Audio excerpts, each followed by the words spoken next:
Good afternoon. When I say good afternoon, I mean good afternoon to each of you, each of the 350,000 local households who are tuning in to Philly Cam, in particular to TV Courtroom. So each and every one of you, each and every one of the 350,000 local household that tune in. And I'm so glad that you're tuning in today. And the reason why I'm especially excited about you tuning in today is we're going to have two guests. And these guests are going to talk about something that's near and dear to you. And what's near and dear to you? Your life, your political life, your work, your health, your family, your neighborhood, your taxes, your future, your children's school. All those things will be discussed today. And my guests are two of the greatest potential, actually it's three, but I'll explain what I mean by that in just a second.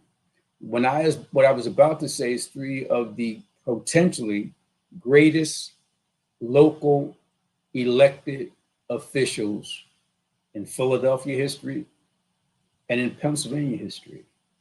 And in regard to Philadelphia, I'm talking specifically about Working Families Party candidate, Pastor Nic O'Rourke, and current city council member and Working Families Party member, Kendra Brooks.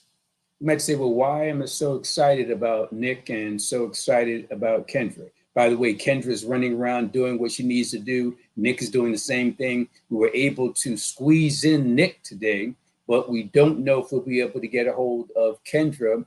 Why? Because she can't clone herself. She's doing 50 things right now, correction, 500 things right now for the community.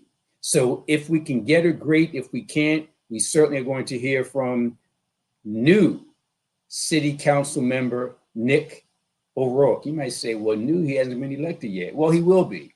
I'm speaking it into existence. And when you hear from this good brother, you understand why I'm so excited about him.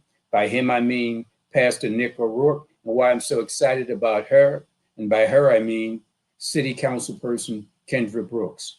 Both of them are members of, I would argue, the most revolutionary political party in recent Philadelphia history, and maybe in the entire Philadelphia history. You're going to hear more from Nic about Working Family Party, and you're going to hear more from Nic about himself and Kendra. That's the local Philadelphia thing. That's the 2023 election coming up in just a few days. But there's also an election coming up next year in 2024, and there are a lot of folks that are going to be running for a number of offices. Obviously, the President of the United States, but also there's an office known as the State Attorney General. And many people have no idea what a State Attorney General does. Many people think that, okay, you have your local DA in Philly who's a prosecutor. You have your local DAs in each of the other 66 counties in Pennsylvania. Those are prosecutors, those are DAs. Well, many people assume that the Attorney General is pretty much a DA for the state. That's not really true. The State Attorney General doesn't just deal with criminal cases, but deals primarily, believe it or not, with civil type cases. And how do we know that? We know that because a candidate for State Attorney General, my good friend Keir Bradford-Grey, will be on to talk to us about the role of the State Attorney General. In fact, not just what the State Attorney General does, what the State Attorney General does not do. And that's critically important for us to understand that whole thing.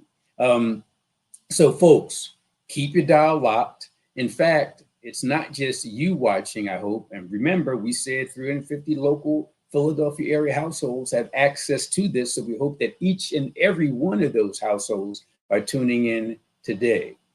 And I want folks who are tuning in to spread the word to family, to friends, to relatives, to coworkers, to everybody. Tell them they can tune in a number of ways. One, they can check us out at Xfinity, and that would be channels 66 and 966. Xfinity, channels 66 and 966. But it doesn't stop there. You can also check us out on Fios, channels 29 and 30. In addition, you can check us out now and rebroadcast on demand. That's on demand, phillycam.org/watch. More about that later. In just a couple minutes, correction, in just a couple seconds, we're going to have our first guest, Keir Bradford-Grey. When we get her up, and she's getting ready to come up in just a few seconds, I'm going to spend a few minutes introducing her. But you don't want to hear my voice. You don't want to see my face. You want to hear her voice, and you want to see her face because she has some important information for you all about the state attorney general, what it is, what it is not, what it does, and what it does not do. That's critically important. That's going to be for the first approximately 15, 20 minutes of today's show. And then 5-10 minutes after that, we're going to get into the second part of the show. And that's when we're going to hear from Working Families Party candidates, Kendra Brooks, who's already currently on city council and candidate running for that position again, part of the Working Families Party, Pastor Nic O'Rourke. So we want you to get your pens out. We want you to get your pads out. We want you to get your notepads, anything you got, because we want you to write down this stuff and not only remember it, but spread the word.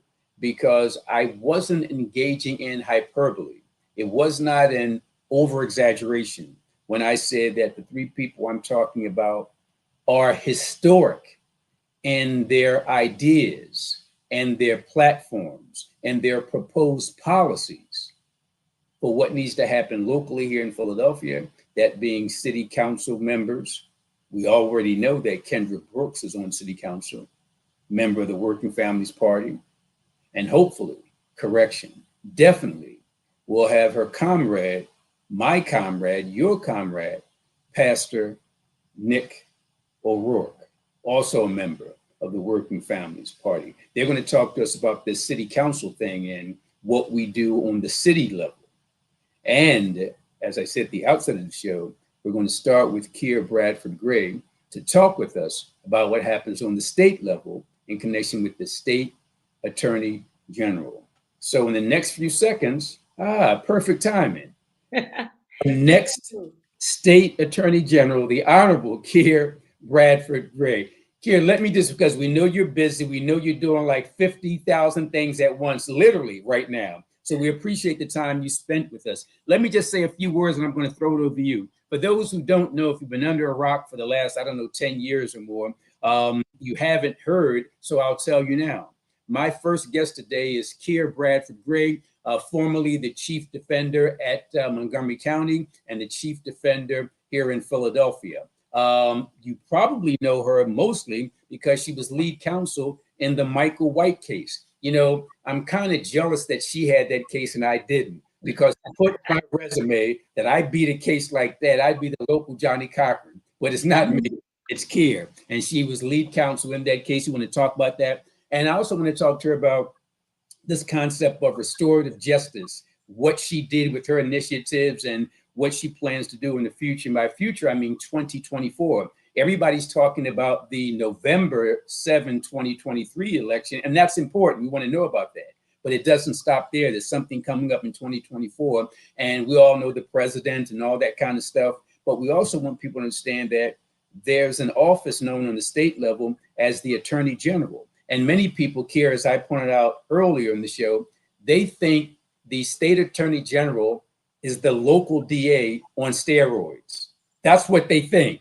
But it's bigger than that. So I want you to share with us, one, what's the role of the DA? And two, why are you running for that position? I'm sorry, the role of the state attorney general. We know what the DA is. And that's why I said at the outset, many people think that on the local level, 67 counties, you have your DAs. And they assume that if they prosecute and the state attorney general prosecutes, it's pretty much the same thing, but it's not. So tell us, what's the role of a state attorney general and why are you going to be elected next year?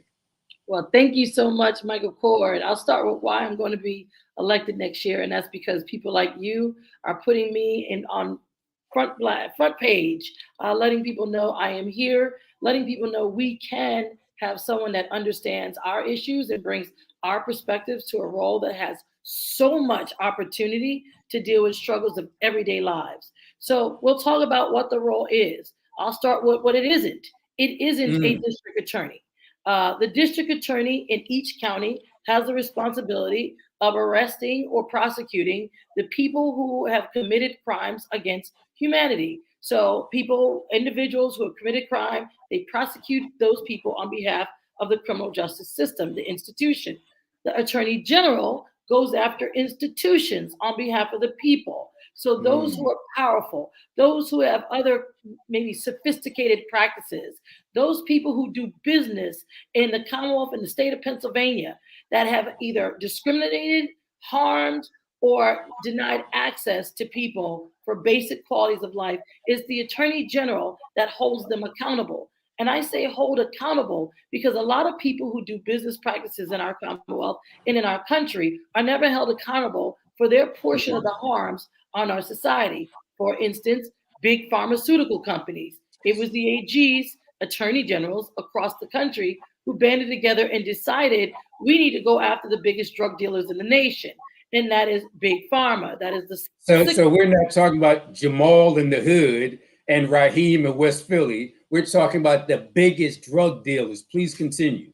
Yes. And what you just said is so perfect. I say sometimes we lose sight of who the bad person is and only set our resources and focus and narratives on the people on the street corner. However, there's a lot of wrongdoers that sit in the boardroom that wear a suit and tie that are never held accountable for some of the sophisticated, the more predatory practices, and of course, the well-resourced practices that they engaged in when little people like ourselves, and I say little people because I am one of those. I am not a millionaire. I do not have access to millionaires. All I am is a hard working class person that if I get screwed over by a bank who doesn't give me the financial resources that I well deserve, or by a major company or corporation that is involved in some sophisticated practices that steal my money without me really even knowing it, or contractors who are supposed to fix my home or do things like make my home habitable and do not, who do you call?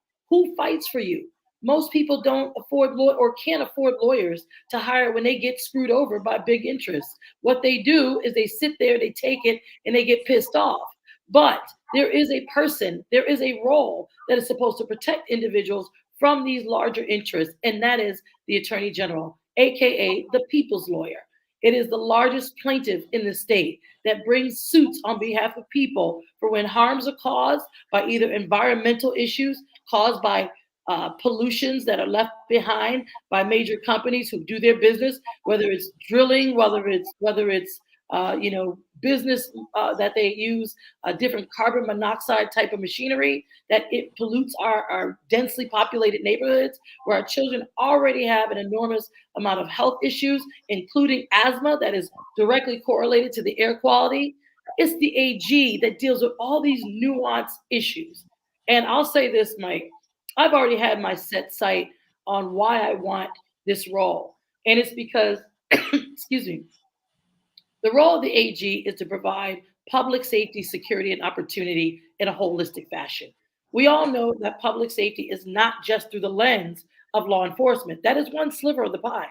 But there are so many other areas that have to be connected. People have to be held accountable, and people have to be protected in order to have security for all communities. Life is expensive. You're going to need an attorney general who enforces the law and makes sure anyone who steals money out your paycheck, who misclassifies your work, who doesn't give you the same pay for the same work you're doing within the same business and organization, especially if you're a woman, the attorney general will hold them accountable.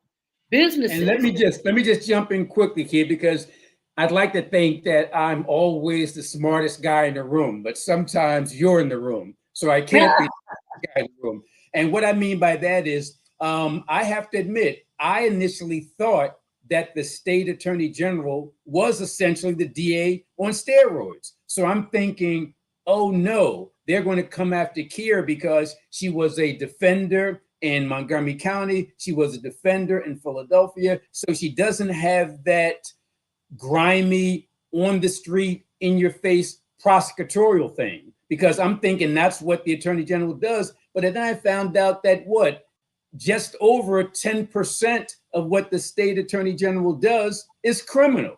So we're talking about 85% is not criminal. So talk a little more about that. And one thing I do want to add in addition to that, one of the things that I used to rely on the state attorney general for is the Bureau of Consumer Protection, because I do a radio show, I do this TV show, I do the Tribune column, and people always reach out to me like, hey, I bought a car and it was a piece of junk. I purchased this item, didn't get my money's worth. What can I do? And I found out about the state attorney general. So talk more about consumer protection and anything else that folks need to know in terms of the state attorney general having a direct impact on everybody's day-to-day life.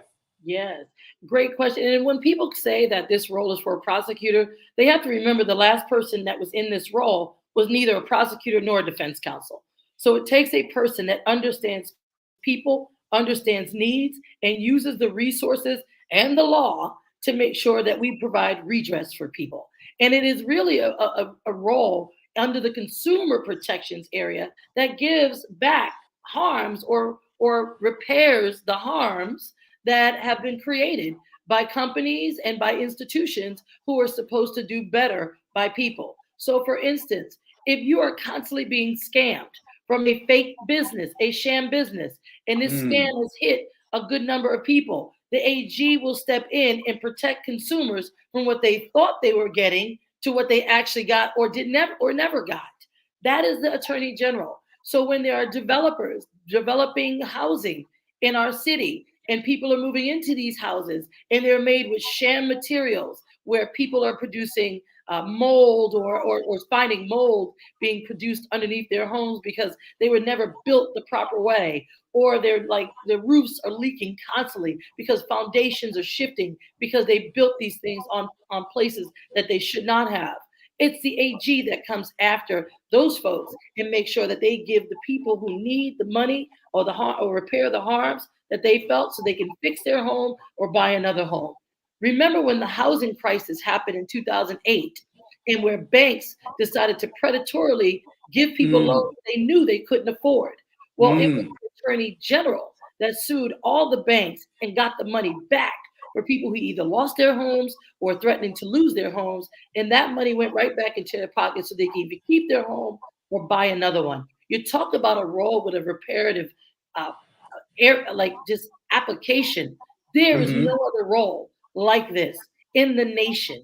This role is the best role if you really want to make sure that all people's interests are protected and that someone can bring a vantage point of what it means to be vulnerable in this society, trying to make it, trying to build a structure, trying to build a foundation for your family, but you continuously get screwed over by larger interests or deceptive business practices. And Keir, no disrespect to any of the candidates or anybody who held a position, but I love the way you make it plain. You see with my left shoulder, Brother Malcolm. And every time I try to do my esoteric legal thing, he always whispers to me, make it plain. And you have made it plain. Why do you think it is, Keir, that people don't really know what the attorney general does? Why do you think that is? And by the way, this is me talking, not you. I assumed that Josh Shapiro, the former attorney general, was a big-time prosecutor or big-time defense attorney. I just assumed that. But the way you enlightened us, I'm like, oh, okay, you don't have to be that to be effective. So first, Keir, tell us, why do you think people don't understand the role of the attorney general as they do for the local DAs? Because many people don't even know how to connect with the Attorney General's office. And that's because people like us have never really run for an office like this to really talk about why we should care about this office and to explain it, like you said, in plain English. The role of the Attorney General has always been called top cop. When it's called top cop, many of us tune out. That has nothing to do with us on the state level. I got enough things to deal with cops in the counties that I'm dealing with, in the local areas I'm dealing with. I'm not trying to deal with a state cop, but that role and that title is very deceptive because very little of it has to deal with being an actual prosecutor, but more so being an enforcer and a protector and a defender of people. And I'll give you an example of how the Attorney General can be a very great partner in some of our criminal aspects. We're talking about gun violence that's like no other right now. And gun violence because guns are getting to the hands of people who do not know how to solve conflict or who think that this is the way that they should be resolving things. And the reason why they're doing it is because they have the weaponry. Well, if the Attorney General has a larger vantage point, the Attorney General can look at illegal distribution of guns. The Attorney General can go after manufacturers for not doing more to protect people and putting profits over people. There's fingerprint technology that people are suggesting that gun manufacturers engage in. So when they sell those large magazine guns, they can't be easily transferred or stolen and used to spray up me and other people in a area in 5 seconds. This is just about protecting people and making sure common sense gun laws and common sense business practices are adhered to. And these are the things that we need to be pushing back on the people in the boardroom who are going around flooding our markets with guns, allowing illegal enterprises to go on, and people are turning a blind eye because these are reputable business people. Well, I'm sorry. Those people need to be a part of the problem because we are tired of mopping the floors while people don't want to fix the leak. I am about fixing the leak. And I know I've represented the Jamals, the Rahims. I know they don't go and buy their guns. They don't have 3D printers. I know that Rahims and Jamal has a larger plug in which they get their guns. And that larger plug is who we need to be dealing with. And that's where the AG comes in.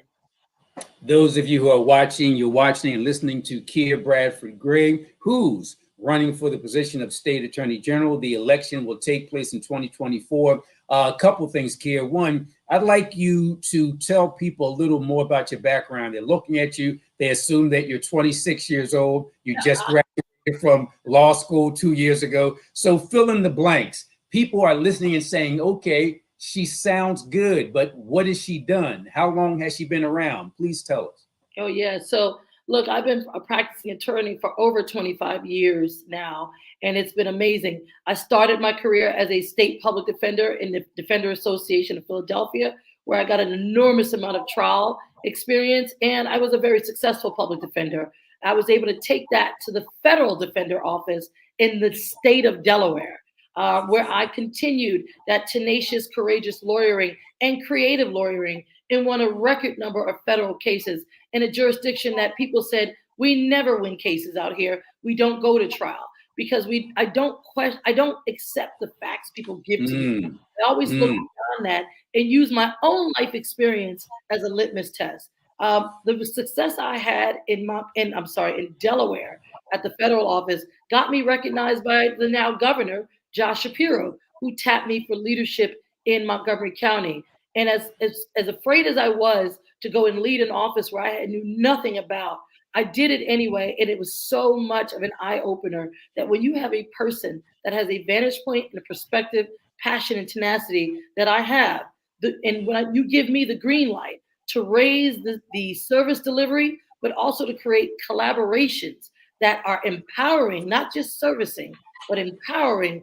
What you do there as a leader will continue to grow and grow and grow, even when you're gone. And that's what I've experienced out there. The initiatives that we set in place are still going and still growing beyond decades. And I'm so proud of that. I was able to take what I got, the lessons that I learned in Montgomery County to run the Defender Association of Philadelphia, which is a large organization. I'm the only one in the race that has ever run an organization of the size of the Defender Association. an over 500-person organization with an over $50 million budget. So I know how to lead large structures. And not only that, Mike, I want to say this. Using my law degree as a public defender was a much tougher job in terms of pursuing justice, because you're doing this on behalf of people that no one cares about. Many people are disposable. They're not valuable to many people. They barely vote, but you're still asking for fairness for them. And that is a tough road. That is a tough job. And you get a lot of skills in problem solving, negotiation, investigation, and of course, creative lawyering. I was able to use all of those things and create the best type of opportunity we have to truly advance public safety. And now I'm a partner at a law firm where I do government investigations. I just did the Move bombing investigation with UPenn and the City of Philadelphia's Medical Examiner's Office. I got another investigation we're doing for Governor Phil Murphy on the response to COVID. And I represent women all across the Commonwealth because I know women need to be protected, narrated, and secure the way I knew I would need to be when I was a leadership role. And I was a first in all of my roles. And when we get this, we will be another first and make history, not just for history's sake, but for the type of impact that we've had when we made history before. I should not be impressed by listening to you because I know you, but I'm impressed by listening to you. And I'm hoping that other folks are impressed. As I pointed out, Keir, before you came on, this show here in Philly Cam, all the shows here, we have access to 350,000 households in the general Philadelphia area.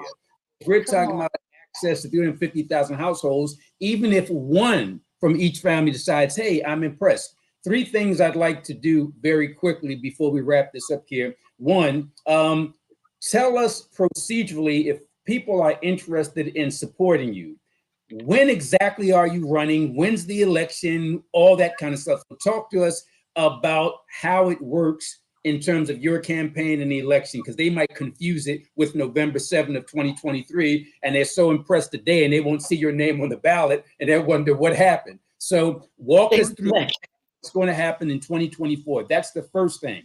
The second thing is I'd like you to give us some contact information. So if people want to follow up, support you, do that. And finally, you know a little bit about the courtroom, a lot about the courtroom. So we're going to wrap it up after you give us the steps for the 2024 election and talk to our listening audience and tell them a closing argument, 2 or 3 minutes of why they should be interested in what a state attorney general does and why they should vote for you. So first, walk us through the steps for the election. Second, contact information. And finally, closing argument, why people should be as impressed with you as I am. Thank you. I love you. You're so organized in your thoughts. And thank you for keeping me that way because I can go off. First of all, like Mike said, our election is, our primary is April 2024. I'm going to be in a fight against people that are running for this very wonderful role as well. I'm the only woman in the race. I'm the only African American in the race. And I'm the only person with my background and experience. So April 2024 is when we will be asking you to step up, come out like no other. People counted out, come out and vote. Along the way, some of the steps, I want to give you my website to connect with us. We need volunteers. And of course, we need resources. And by resources, I mean we need donations and investments into this campaign. This campaign cannot happen unless we can't get our message out far and wide. I'm crisscrossing the state, going to talk to as many people as possible, but I alone can't do that. I need mailing. I need to get on TV. I need to get on radio, wherever it is. And of course, unfortunately, that costs money. So if you reach out to us at Keir, Keir, FORAG.com, you have a number of things that you can go to. You can read about us, you can donate, and you can volunteer. And I'll tell you why we need to care about this role. One, if you care about all the basic tenets that help produce a quality of life, you need to care about the role of the Attorney General. And if you care about having someone who has a vantage point and an experience in this world, providing for my family, being provided by my family, and understanding what that world looks like for all communities, so that we're bringing more situations, more vantage points into the solution tables, then I am your person. I have been a part of a lot of different communities. And those communities have allowed me to understand and see so many more things than maybe people who were in these roles that were good people couldn't see before. I understand what it means to be economically disadvantaged. I understand what it means to have housing instability. I understand what it means to be discriminated against and not get a job because not only was I qualified, but because of things beyond my control. I Mm. understand what it means to have the doors and access open so that you too can see the shining example of what's possible because you now see someone that has a commonality of experience. And that is why I am asking for people to step up, learn about this role, tell a friend, bring them out. We need to bring them out because they are counting us out because of the low number turnout in the African American community and beyond. We're going to show them that when you put a person up that looks like us, that understands us, that has our commonality, we will come out. And a democratic leadership should be reflective of the people that are in the party. And that is why I'm running. I am stepping up to the plate. I am tired of standing on the sidelines, looking at other people with lead positions where I know I can do a better job. And I have done a better job. So with that, Mike, I thank you for the time. I thank you for the closing. And I just thank you for the visibility. I got to tell you, if I were the foreperson amongst these 350,000 households, we would give you a blank check, whatever you wanted on the civil side. If it was a criminal case, you'd have a full acquittal. As I said, Keir, I'm surprised that I'm impressed because I know you. So what you've done today is what I should expect from you. And our final 10 seconds, Keir, give us that website once again. Yes, that's Keir, Keir, FORAG.com. I'll say it all once. KEIRFORAG.com. Keir4AG.com. We're spelling out the word for. Please go to our website. We're doing small donations for us. We can't have people write $50,000 checks, but we're going to a lot of people asking them to give a little, $5, $10, $15. That adds up. And please share far and wide. And you know, if people decide to do that, it won't really be donating to your campaign. It would be investing in their future. So I hope that folks do just that. Keir, thank you very much. And keep up the good correction. Keep up the great work. I really mean that. Thank you so much, Keir. We appreciate you so much. You don't know. Thank you for being you. Have a wonderful day. You too. All right. Great words from a great person. And I'm sure you would agree. You just heard Keir Bradford-Grey. If you haven't heard of her before, I'm sure you're thoroughly impressed now. For more information, Keir4AG.com. And by the way, if there are any other candidates out there or those who are checking this out, if you know a candidate who might be interested in coming on the show, reach out to me at michaelcordx@gmail.com. That's michaelcordx@gmail.com. And I want to be fair to everybody and give everyone an opportunity to get their voice out to the public. Thank you very much. Our producer extraordinaire, Roland, not only put up my email address, but also put up the information about Keir. That's Keir4AG.com. That's KEIRFORAG.com. Powerful sister doing some powerful work for the community, not just the Philadelphia community, but the Commonwealth of Pennsylvania community. Having said that, we're going to shift gears slightly by talking to another candidate, not running for a state office, but running for a local city office. And I had heard about this young man a number of times, but I never got a chance to be up close and personal to see what he was really about. And as I began to do more research, I first heard about something called the Working Families Party. And I heard about history being made by a sister named Kendra Brooks. So I'm like, okay, I love this progressive, enlightened platform that Kendra has, and Kendra's part of the Working Families Party. Then I hear about this gentleman, Pastor Nic O'Rourke, and I'm like, wow, this seems to be the answer to the problems here in Philadelphia. So in just a couple seconds, you're going to see the face and hear the voice of Pastor Nic O'Rourke. And I'm going to start out by briefly talking about him, but then turning it over to him. First of all, Pastor Nic, how are you today? You are the angriest and smartest black man on the planet, and I'm grateful to be in your company, Doctor. It's a good afternoon when I'm talking to Michael Court. Very well said. I know you mean that, so thank you. So let me just start off by saying it's really interesting for me. Often I'm turned off when a political candidate shows any religious conviction. Mm-hmm. Then, if that religious conviction, especially if they claim to be Christian, if for me, the test of a Christian is this: you get up in the morning, you ask yourself, what would Jesus do? And you do that. So I'm talking about feeding the hungry and clothing the naked and supporting the oppressed. So when I found out about you being a pastor, and then I found out about your activism, I'm like, should I refer to him as a pastor activist or an activist pastor? I'm not sure. I just know you're doing great work for the community. You're a member of the Working Families Party. You're running for election in the November general election. I want you to talk to the listening audience first about a little more about your background, what you do, how long you've been doing it, what organizations you've been a part of. And then once we cover that, I want you to tell us exactly what is the Working Families Party and why should the public do what I'm doing, which is to support the Working Families Party, to endorse them, to endorse you, to endorse Kendra.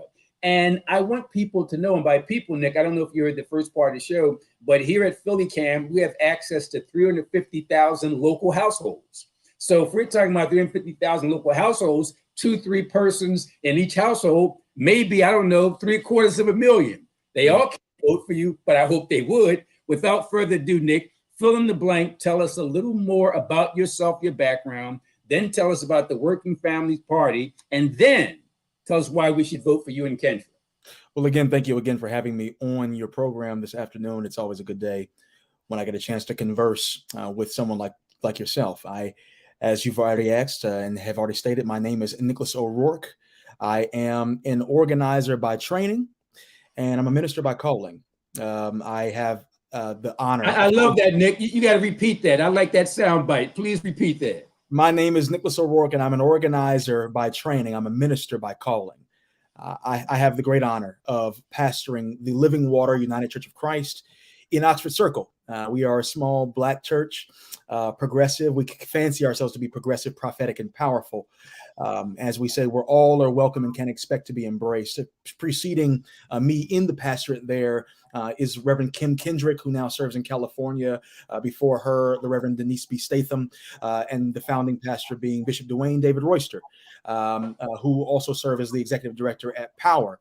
I raise that as a point because it gives you a sense of when we talk about faith, at least in my lane of ministry, we're not just talking about what we say and how eloquently we wax on Sunday mornings or Wednesday evenings. Yes. We're talking about ministry and the basic understanding of what that word means, service, and not just service in terms of charitable works, as much as those are essential to those of us who are trying to live out and reflect the life as we understand it of Jesus Christ, but also it is action. It is realizing justice in the world. It's realizing a better world for all of God's people. And so that looks like for us and many in the past and still to this day, not just, again, holding church, and we have services on Sundays, but I see ministry in fighting to make sure that our schools are fully funded. I see ministry in making sure that that folks have housing and a roof over their head. I see ministry in setting, as Jesus said when he started this ministry, setting the captive free. Those are, I think, squaring along the lines of how I understand ministry. And that's the kind of value, or at least understanding and framework that I do want to bring, and I think needs to be embraced more in the political and the electoral. So segueing, from there into what the WFP is. Both my wife and I live in West Philadelphia, 50th and Spruce. And I was anchored here in West Philadelphia to be able to work with the congregations, Muslim, Christian, Jewish congregations when I was working at Power and to build Power there. I did not realize until organizing with congregations in this part of the city that the Working Families Party office was in West Philadelphia on the 6th Street corridor. This is a group that has been around for some time, a political party that has been around for some time across the country some 25 years, having its roots in the Northeast, now having been able to continuously build in the Commonwealth of Pennsylvania. We are and understand ourselves to be and see our work as building real grassroots political power for, as we term it, the multiracial working class and working poor. If I can just slap that down a little bit more, we're building accessible political power for Black folk and everybody who has been oppressed in society, in our city, or who have been shut out of the normal channels of power. We're looking to make sure that we are not just creating pathways to power, but we're creating durable, non-delusional power. So not just symbolic votes and just symbolic representation, but actually building power that can win for working people, win for Black folk, win for minorities, win for those who are suppressed in our society in real meaningful and tangible ways. I don't want to suck up too much of your airtime. I could talk more and more about it, but that's a quick snapshot. No, we appreciate that. It's a couple things I want to follow up on. You mentioned that you and the church are progressive. What does that mean to say you're progressive? Yeah, for me, when I talk about progressive, I'm talking about making sure, as Reverend Dr. Stephen Ray says, that our children have smiling faces and full bellies. That the policies that we make have at the center of them the thrust of care and common sense, meaning that we're not just trying to create policy that helps us to make more money. That's good too. We're trying to make policy that improves livelihoods and saves lives. We're trying to bring a certain kind of ethic and politics that sees other people in our communities as worth fighting for and alongside. That's what we mean by progressive. I'm sure there's a lot of things that are out there, but at the basis of all this, when we talk about the Working Families Party, we talk about ministry. For me, we're talking about being actively anti-racist. We're talking about being unashamedly pro-labor. We're talking about being openly and actively feminist, womanist, dare I say.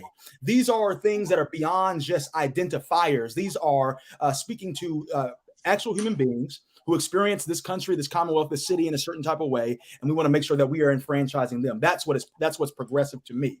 Leaning forward, not getting caught up in the duopoly of a two-party system that most folks, if you're honest, have been frustrated with for decades, but actually seeing forward down a society and a city where all of us can thrive, where we can imagine growing and living and maturing a family here.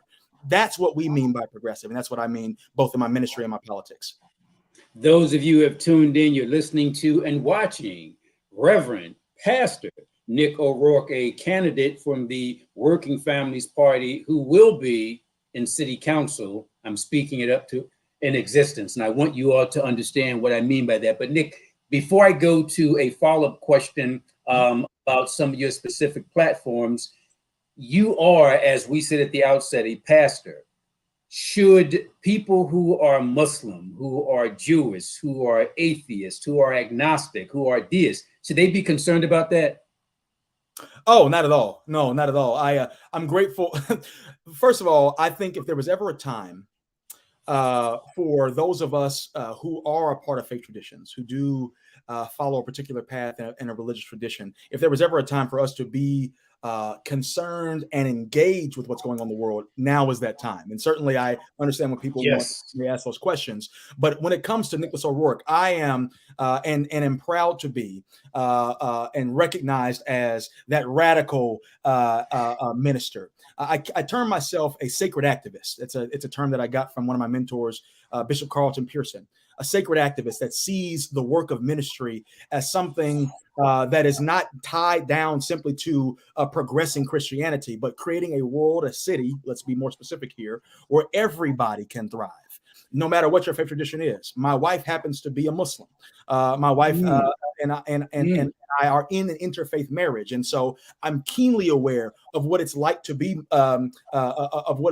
married or in the same home with someone who navigates the world as a Black woman, a Muslim in America post 9/11 and in this current age. And so I'm sensitive to those sorts of things, and that's what I mean when I say that I want to govern, God willing, people voting I get elected, with a sense of care and common sense. There's a sensitivity to the sufferings, the slights that we experience as different types of peoples, and all of my Jewish family, my Muslim family, and others of various faith traditions should feel comfortable supporting myself as I intend to fight alongside and with all of them.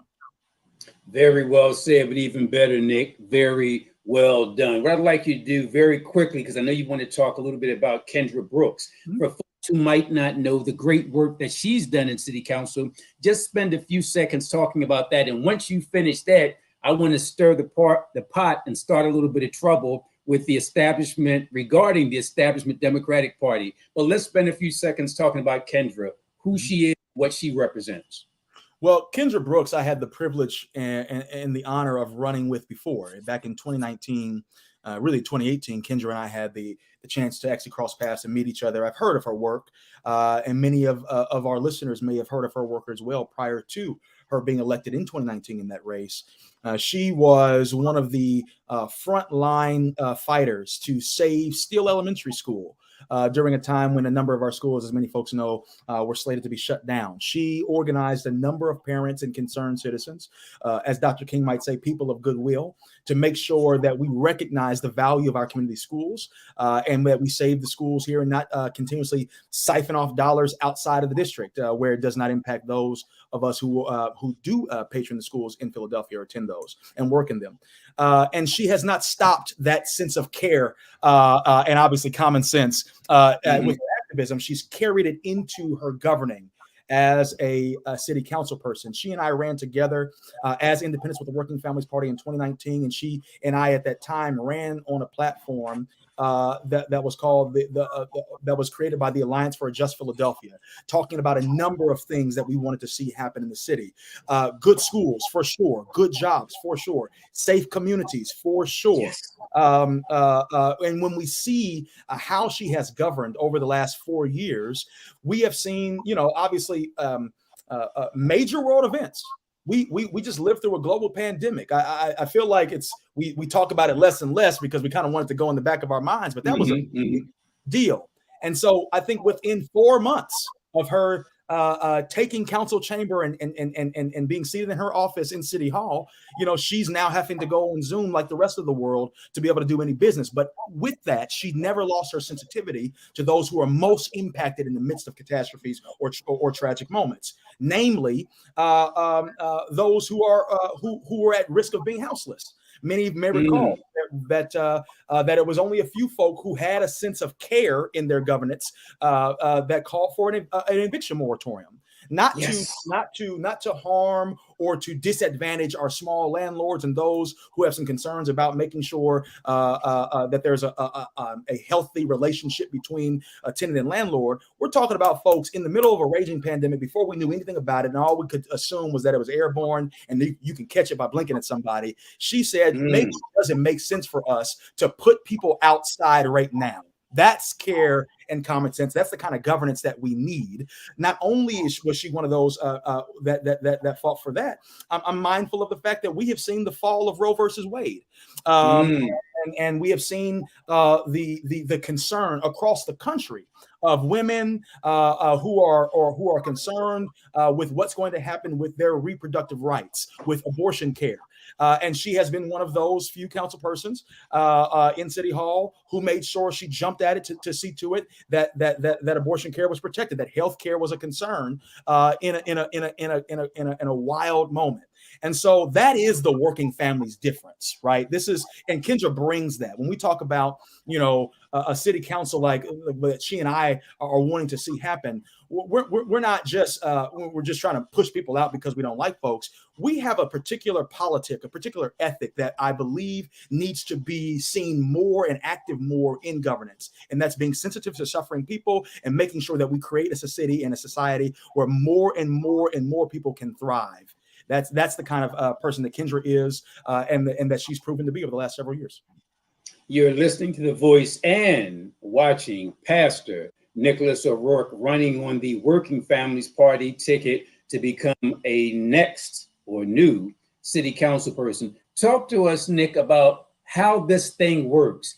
There are rules regarding Democratic seats and Republican seats or independent seats. For those who have no idea what it means to run as an independent in city council, walk us through the steps. Once they get into that booth, how can they vote for you? How can they vote for Kendra? Well, thank you for asking the question. And of course, we we are in the last few days before Election Day. Election Day is this Tuesday, November 7th. And for those that are listening now or in the future, we do hope that we can convince you to support both Kendra and I. It's as simple as this. There are only 7 citywide seats, 5 of those seats, no matter what, go to the majority party. Those are Democrats. The other 2 seats, no matter what, do not. The reason why that is because the city charter, which is essentially the city's constitution, reserves by law 2 seats for a minority party, meaning anyone but the Democratic Party. Some have conflated that to mean Republicans. And in fact, for almost 80 years or more, up until 2019, those 2 seats did default to Republicans, not necessarily because they had the best ideas. I'm not sure who's listening and what party they're part of, but because there was no other entity to be able to compete in that race. What I want folks to recognize is that those 2 seats that we're running for are seats that Democrats cannot run for. It's an entirely different race than the other 5 seats. So here's the thing. Nick, I'm so glad you said that, because there are some Democrats, and this is why I want to stir the pot, are saying that you guys are stealing Democratic seats. And I'm outraged, this is me talking, Nick, not you, by the leadership of the city Democratic Party that seems to be going after the Working Families Party, which is much more aligned with what the Democrats are supposed to stand for, as opposed to Republicans. But it seems that the city leadership, the Democratic city leadership, is either directly or indirectly helping the Republicans. What do you want to say about that? What I want to say is that November 7th, there are 2 opportunities to vote for independence in a time when many folks have expressed, and over decades I've heard it expressed, that the 2-party system just isn't perfect. Oftentimes we're folding and contorting ourselves to be able to find a political party or a candidate that we may be able to align with. We are offering folks a viable option to be able to compete in a race that Democrats cannot compete in. And so it is unfortunate that there are those who have put a word out there that somehow this is harmful to Democrats. Nothing could be further from the truth. As we have said jokingly, there's not a single Democrat that will be harmed in the making of this election. We are Kendra Brooks and Nic O'Rourke. Our numbers are 426 and 427. You only get 5 votes for those 7 seats. And so what we're asking folks to do is to consider voting for us first. Nic O'Rourke, 427, Kendra Brooks, 426. And then our suggestion is that you go pick your favorite 3 Democrats. All 5 Democrats that came out of the primary will get elected. Not only will they get elected, as we proved in 2019, and as has been stated by some elected officials, their vote counts actually go up because we're running. Generally, people check out of the general election because there isn't a race. And so not only are we helping Democrats increase their voter turnout and therefore their vote count, we're also being able to compete against Republicans whose values we believe are not shared with the lion's share of the city. Our values I believe, are more in line with the city. And again, as I say, we want to make sure that we're returning a sense of care and common sense back to the city. And we can do that by voting Nic O'Rourke, 427, Kendra Brooks, 426. Pick your favorite 3 Dems. All 5 Dems get elected, and then we can beat the Republicans. You know, Nick, I have behind me with my left shoulder a portrait of Brother Malcolm. And he always whispers to me when I try to do my esoteric, nerdy lawyer thing by using all this fancy legal jargon to make it plain. Yeah. And I interview candidates or elected officials and they speak in that political jargon. I love so much, Nick, the way you make it plain. So now we know, if folks didn't know, that you're not anti-Democratic Party. You're saying vote for Nicholas O'Rourke, number 427, vote for Kendra Brooks, number 426, and vote for 3 Democrats, not for Republicans, not for anybody else. You're talking about the Democrats. Nick, before we run out of time, a couple things I'd like you to do. One, if folks are interested in supporting you, because I mentioned at the outset, we have access to 350,000 households in the Philadelphia area. So I want you to talk to those folks and tell them, what can they do to support you and Kendra? Is there a website? Is there a phone number? And then finally, in our last 3 or 4 minutes, this is called TV Courtroom. So in many courtroom proceedings, you have an opportunity for a closing argument at the end. So after you give us that contact information, I'm going to give you that 2, 3, 4 minutes for a closing argument to persuade the person who doesn't want to vote for you, to persuade the person who's not sure about you, to persuade the person who think that you and Kendra are hurting the Democrats. Include all of that in your closing. But first, Nick, how do we find out more about you, about Kendra, and about the Working Families Party? Thank you again for the time that you've given me on this on your show. It really is an honor to be able to converse with you as well as your viewers who are listening to us right now. Very simply, go to nicforphilly.com. nicforphilly.com. You'll be able to find everything you need as it relates to this campaign, to include, if you are so inclined, the opportunity to make an investment in this effort. We are 4 days away from Election Day on Tuesday, November 7th. And if you are so inclined to sow a small contribution, what have you, that will help us to make sure that we push back against all the onslaught of attacks that are coming against us. You know, Michael Cord, they're trying to besmirch my good name in the streets. So we're trying to, as much as folks are willing to support us, we do welcome any contributions that you may give. You can give through ActBlue on that site. Kendra's as well, kendraforphilly.com. Both of those sites should have information that you may need. If you do also perhaps want to join our team in these last few days, God willing, people voting, we get elected on Tuesday, and want to help us in transition, whatever that might be, please feel free to reach out at info@nicforphilly.com. info@nicforphilly.com. That's NICFORPHILLY.com. And we encourage you to reach out. Please do share also your interest in what you'd like to do, so that we can make sure that we continue to build this team that's winning for working folks in the city of Philadelphia.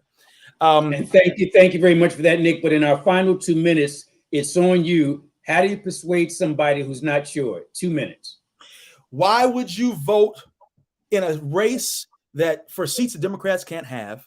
Why would you vote for Republicans? Or why would you allow Republicans to have those seats? The reality is this: in the race that Kendra and I are running in, Democrats cannot run in that race. They have a different race. This is for the minority seats. These are for minority parties. And if we do not win, if Kendra Brooks and Nic O'Rourke do not win, then Republicans do. It's that simple.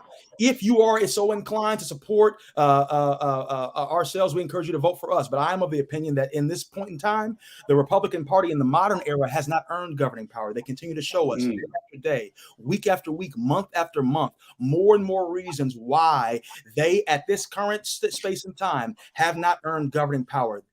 At this current space and time, there could never be a more crucial moment in the country, in the world, certainly in our Commonwealth and city. And so here's an opportunity for us not to just to vote Republicans out, as much as that's important, but to also make sure that we are electing persons who do have a sense of regard for our city and what it needs. When I talk to folks over the past year and a half, when I ask them what your number 1 and 2 and 3 issues are, what your frustrations are, what your aspirations and dreams for the city are, the number 1 thing that people continue to tell me is their number 1 concern is something in the proximity of crime, safety, security, gun violence. Listen, if we are going to be able to address this number 1 issue, then we have to make sure that we are investing in our city in such a way that our youth, as I said earlier, have smiling faces and full bellies, as well as opportunities to engage in programs, to be able to get involved in what the best of what the city has to offer. We have to make sure that folks have stable housing, that they have access to affordable, accessible housing, because we know if you want to help folks make better decisions, you got to make sure that they're stabilized first, get a roof over their head. This is what we mean by care and common sense. This is going to be the working family's difference. In a time when it seems like the city may be sold off more and more to developers who will develop out overpriced housing that only folks from outside the city can afford, that'll only be here for 2 years before they leave after having gentrified everybody else out. We need to have folks on council who are fighting and struggling alongside and for the rights of working people, of families that have lived here for generations, who is mindful of that senior and that sage citizen who is on a fixed income while the housing prices are going up, or those of us who recognize that our infrastructure is not really prepared for the climate crisis and the way that it's impacting it, and making sure that we're forward thinking to make sure that the environs in which we live are conducive for our progeny as they go on. So listen, this is a viable option. We are not harming Democrats. In fact, we are helping them. It's not even the same race. And so we encourage you all to support Working Families Party. Again, Kendra Brooks, 426, Nic O'Rourke, 427. Vote your favorite 3 Democrats. All 5 get elected, and then we can get Republicans out and get working families in. Thank you so much. I'm asking everybody among that 350,000 households checking it out to join me by supporting Nick, ballot number 427, and supporting Kendra, ballot 426. We're run out of time. Nick, thank you very much. Be safe. And I'm giving you a congratulations for November 7th. Have a wonderful weekend. Peace. Thank you, sir. And everyone else, you too have a wonderful weekend. We've run out of time. See you next month.